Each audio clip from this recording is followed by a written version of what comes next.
Hi, my UnWoke friends. Jonathan Broadbent here. It is Monday, November 20th, and it's hard to believe that we are already into Thanksgiving week. It seems like 2023 has both crept by slowly and also just blazed by at lightning speed of mayhem and nonsense. But we are officially entering the week of Thanksgiving. I hope that you have terrific plans and enjoy a great week. But we've got some things to cover in the meantime. So the first thing I want to dive into is, well, we're going to get into funds, funding, and what a fund is, because you need to know this stuff and it's awesome. And it can be, well, it can be really, really good, or it could be really bad. And what we want, obviously, clearly, is the good stuff. Before we get to that, one housekeeping note: if you're following the extreme just horribleness of the left with the platform X, if you're not familiar, Twitter has rebranded itself into X. So people call it X now. Sometimes I don't know. I go back and forth. I use both terms, X and Twitter. But Twitter is rebranded X, and Elon Musk, the CEO who has purchased it about a year ago and appears to be a big advocate for free speech, is under attack. So there are all kinds of goofy, terrible lawsuits that are being launched against Elon Musk to try and silence him. And at the same time, there's all kinds of stuff that's happening with the companies that do advertising on X. So I'm going to give you the Cliff's Notes version. It's sort of this epic saga, but Twitter, along with most other social media platforms, went far left and succumbed to all kinds of socio-political and economic pressures 4 years ago during the 2020 elections to silence a whole bunch of people. They muted really important subjects like the Hunter Biden laptop. A whole bunch of people got kicked off or put in what's called jail. So there's Twitter jail and Facebook jail and all that stuff. So anyway, the point is that censorship happened, and it shouldn't, because this is America and we have free speech, or we're supposed to. So you may not know this, but I'm also, in addition to the other things that I'm trying to fight for and trying to help and fix, I am a big advocate of First Amendment rights. And in particular, I really believe that we, the people, in addition to a free and open press, which I'll also, in another post, maybe sometime, argue that we have lost. I don't believe that we have the mainstream press. I don't believe act in free and fair manner. But the thing is, there are organizations out there like Citizens for Free Speech that I've gotten to know. That was started by Patrick Wood, who is in Arizona. He started Citizens for Free Speech. Here locally near me, I've got some great people who are really very involved in that fight and advocating for us to have the ability to speak our minds, including local radio host and recognized national radio, conservative radio personality, Bob Franz. That's Frantz. Here locally, he's on a number of different channels. He covers for people that you've probably heard of, like Dennis Prager, and he's a great character and a huge advocate for First Amendment. That got me into the fight, and it got me very aware of the things that are being done to mute we the people and to sequester and silence objection to the far left. That's not right. That's not the way that the world works. So we're supposed to have a sort of a battleground of good and bad ideas, and may the best idea win. That can't happen if there isn't free speech. So a big part of the reason that America has gotten to where we are, good, bad, bruises, blemishes, and imperfections, and in all included, we stand out in history as one of the most vibrant economies and places for people to grow and thrive and develop and experience freedom and self-determination and independence and all that stuff. Something tells me with a lot of my audience, probably preaching to the choir, but those good things come out of a few really good things like free speech. So bringing us back to the platform formerly known as Twitter, now X. X is under attack.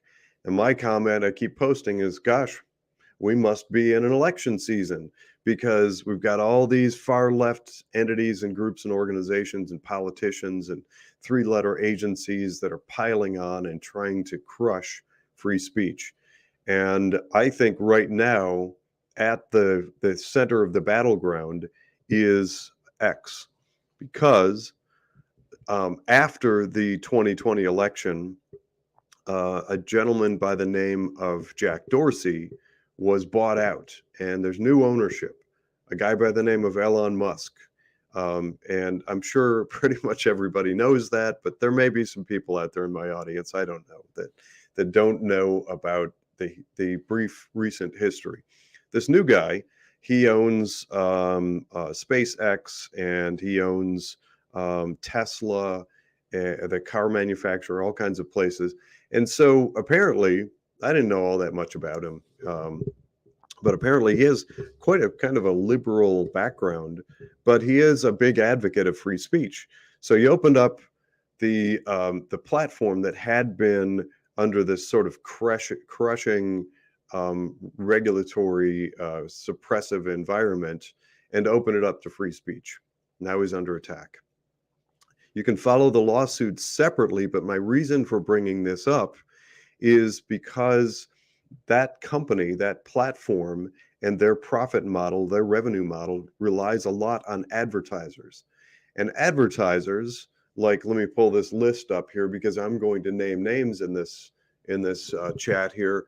Advertisers who are on the X platform, like Apple, Disney, IBM, Lionsgate, NBC, Discovery, Paramount, and Warner Brothers. It's actually, I think, Warner Brothers and Paramount, or Warner Brothers and Discovery are kind of the same. But they have pulled their advertising. I don't like that, because that tells me that those companies are not in support of our free speech, our First Amendment rights. So what I've done over the last few days is did a deep dive into those companies and the majority owners of those. And there are a lot of the usual suspects. You'll see money managers like Vanguard, iShares, which is part of BlackRock, and a bunch of other familiar names in there who are, I strongly suspect, throwing money around and pressuring these companies to withdraw their funding. And that applies undue and unreasonable pressure to Twitter, X, Elon Musk, and social media platforms. I think they also try and set an example. For instance, I know we're kind of in a little bit of a rabbit hole here with talk of social media, but it's important, because if we can't rely on the media to give us accurate and timely information about the real events happening and important things surrounding our elections season, then people inherently turn to social media to try and talk about things and get accurate and timely news. And if that media is compromised, I absolutely argue that it is, the legacy stuff. And if social media is under the thumb of censorship, then people can't get information. And there are some bad people out there who would love to see that environment. It's up to us to fight back. I'm using the voice of UnWoke to do this deep dive, and I have released a series of expose on each of these companies as I find them out, as I get their names, if they are threatening to or have removed their funding from the social media platform. It tells me that they are running counter to our foundational rights, our right to free speech. And I'll be darned if I'm going to give any money to companies like Apple, Disney, IBM, Lionsgate, NBC, Discovery, Paramount, and Warner Brothers, and ones like them, if that money goes into funding them and then they fight against and try and destroy the fabric of the United States and our free speech and constitutional rights, our rights. So there are a series of what are called Substack posts. Speaking of social media, that's another social media platform. Rather than do a release on each one individually in video form, what I've done is created a little chart and information on each one of those. And then I just raised the question, if you have a 401k or an IRA or brokerage investment account somewhere or an annuity that is putting your money into those companies, those bad companies that are fighting against our First Amendment rights, then I encourage you to be asking the question, why? Why are you invested in those companies? And why not call your investment manager? And that includes stockbroker, your financial planner, whatever that person is called, your insurance agent or broker. If they're doing investing for you, ask those questions about the stuff that is appearing in your investments. We call it DIS the left, which stands for Know Where You Donate, Invest, and Spend. The thing is, um, I I really think that we should vote our values. If Vote your values. If you are, let's say, far left, you're far left, and you agree that Green New Deal should be worm its way into all fabrics of life, currency, business, finance, banking, insurance, exchange, investments, you name it, because that's what it's trying to do. If you believe that, then you should have the right to invest that way. But the other 98% of us want to be either left alone, like get the politics out of my portfolio, or there's some out there that might want Judeo-Christian investments. So that brings us to the objective I have of creating pooled investments that are seed funding for patriotic endeavors. And there are a couple of ways that that can be done. Stay tuned. I believe that I am first in the market. Not that that usually really matters to me. I don't need fame and fortune and exciting social media cred or whatever. I don't really care about that. What it does mean is that I believe that I'm blazing a new trail, which is kind of difficult to navigate and figure it all out and put the right lawyers and accountants and I don't know, legal opinion and get the voice of we the people built properly and correctly in a meaningful way. But this funding vehicle is going to be designed to, instead of funneling money into those big globalist mega corporate Wall Street type of big finance, those managers are the type, they're very type that are putting money into those darned companies that are fighting back against places like the X platform. So what if it always starts with a question, doesn't it? It's like the always great ideas. What is the expression? The necessity is the mother of invention. I see a necessity. I see an absolute necessity to stop the most money, trillions and trillions of dollars, through our hard-earned wages, like 401k and IRA and places like that, to stop our money from being funneled into these terrible companies. It shouldn't be there. They should not be rewarded for bad behavior. But let's look at the opposite. Instead of just, okay, maybe looking at some other big mega corporate globalist sort of company that is comparable, and maybe you just shift your money a little bit, instead of thinking in those terms, what if there was that money was going to fund startup and existing and established small business enterprise, and you could create things.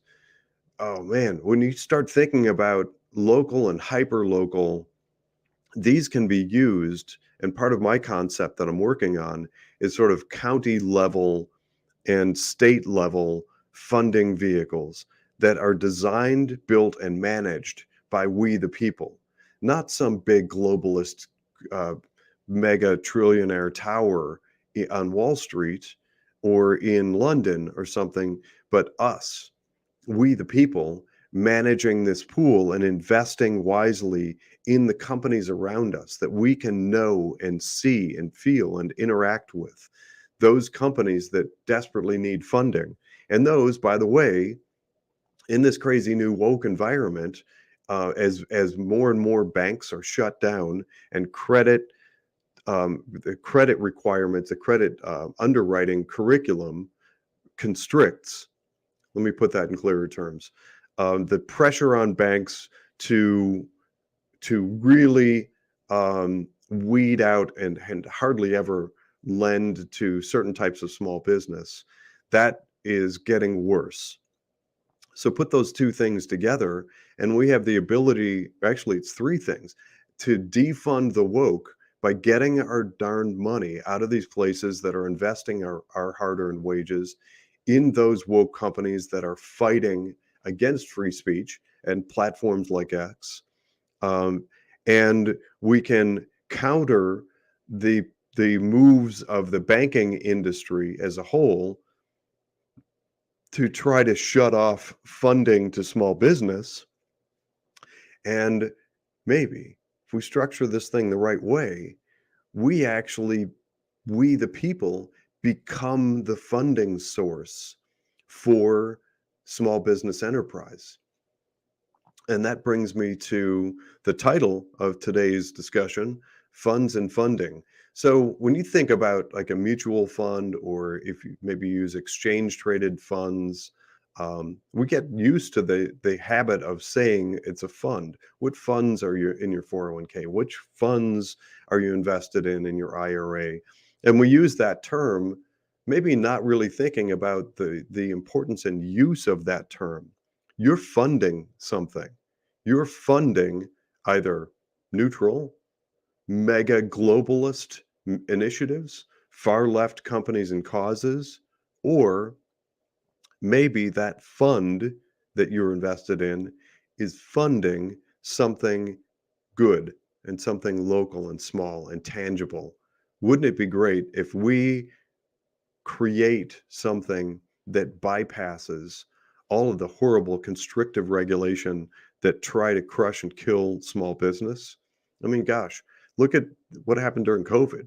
There are places I read reports that something like 60% of banks in New York City, or excuse me, I said that wrong. It's something like 60% of restaurants in New York City closed during COVID. Restaurants are a really thin margin. And I'm not saying build an investment a portfolio, a fund of only restaurants, but there are, let's be clear about this, there are restaurants out there that do very well, and they represent some opportunity, and maybe they are a piece of that portfolio. And maybe we build something and you get construction companies, and there's one near me that actually it's been growing like crazy that does concrete, and there are companies that do fabrication and metal work, and you name it, they all need money, they need funding. Banks are harder and harder for them to work with as a small business. And not to put too fine a point on this or repeat myself, but as they look for funding, and folks like us, through our UnWoke conversations, we look for better, smarter, wiser places to invest our money that aren't woke, that aren't using our money against us. Maybe we put those two together. I have detailed conversations with some really extraordinary people. I'm blessed and thankful to have access to some of the brightest minds in this space there are. And I guess there's one last piece that I want to bring to it, and that's the fact that I have several decades of experience in something called ERISA. So sorry, this gets into the weeds a little bit, but I want to plant this seed for anybody out there that knows what ERISA is, or you can look it up. ERISA.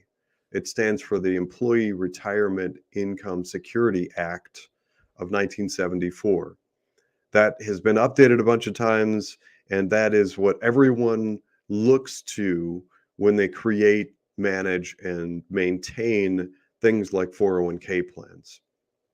Well, what if, as a next step, I'm always thinking, like, trying to think of three, 4, 5, or 6, 7 steps out. What if we create this thing and it's a great funding vehicle for lots of individual investors? But what if we go one step further and we're able to create this in a way that we can offer it to people that have IRA accounts, or put it inside of and as an additional offering within 401k plans? So then you start to look, and you've got, imagine this: you go to an employer and you pull out the paperwork and they say, here's our 401k, you can sign up. And you look at this list, and they always sound all fluffy and nice, and they have these cutesy names.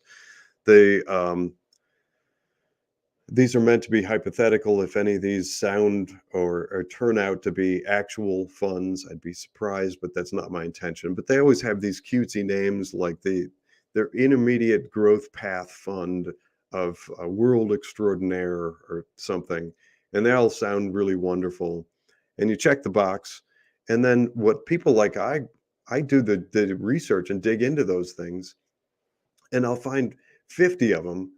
And those 50 represent hundreds of millions of dollars of people's 401k plans. But at the end of the day, they're invested in the same darn 15 different things. And it's those bad companies.